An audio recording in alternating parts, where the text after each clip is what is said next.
Apply చేయాలనే ఉద్దేశంతో ఇక్కడ రావడం పార్టీ నాయకులు కార్యకర్తలందరూ ఈ ధర్నా కార్యక్రమానికి చేసినందుకు ప్రత్యేకమైన కృతజ్ఞతలు తెలుపుతూ గతంలో పైలశేఖర్ గారి చొరవతో ఈ యొక్క కళాశాల క్రీడా మైదానాన్ని మట్టి పోసి మొత్తం లేవల్ చేయడం జరిగింది. ఆధునిక హంగులతో 10 కోట్ల రూపాయలతో నిర్మాణం చెప్పి క్రీడాకారులకు ప్రత్యేక వసతులు కల్పించాలనే సంకల్పంతో పైలశేఖర్ రెడ్డి గారి యొక్క సంకల్పంతో ప్రజల యొక్క వసతులను అందుబాటులోకి తీసుకురావాలనే ఉద్దేశంతో కళాశాల క్రీడా మైదానాన్ని అభివృద్ధి చేయాలని ఏదైతే కాన్సెప్ట్ ఉందో ఆ యొక్క ప్రణాళిక ఉందో వెంటనే అభివృద్ధి చేయాలని చెప్పి భువనగిరి ఎమ్మెల్యే 7 సంవత్సరాల కాలం అయినా కానీ ఈ కళాశాలలో మీటింగ్లు చేసుకుంటుంది తప్ప ఇక్కడ వసతులను ఏర్పాటు చేస్తలేరు. కాబట్టి భువనగిరి ఎమ్మెల్యే గారు మున్సిపల్ పాలకవర్గం మున్సిపల్ చైర్మన్ కూడా పూర్తిగా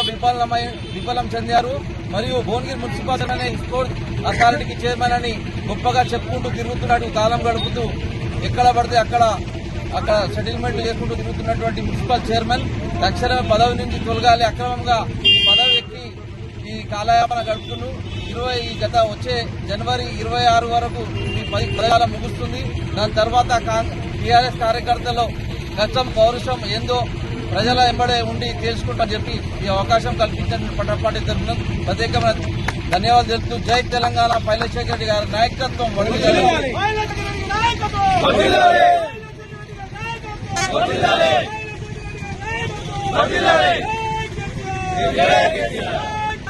జూనియర్ కాలేజీ పట్టించుకొని ఎమ్మెల్యే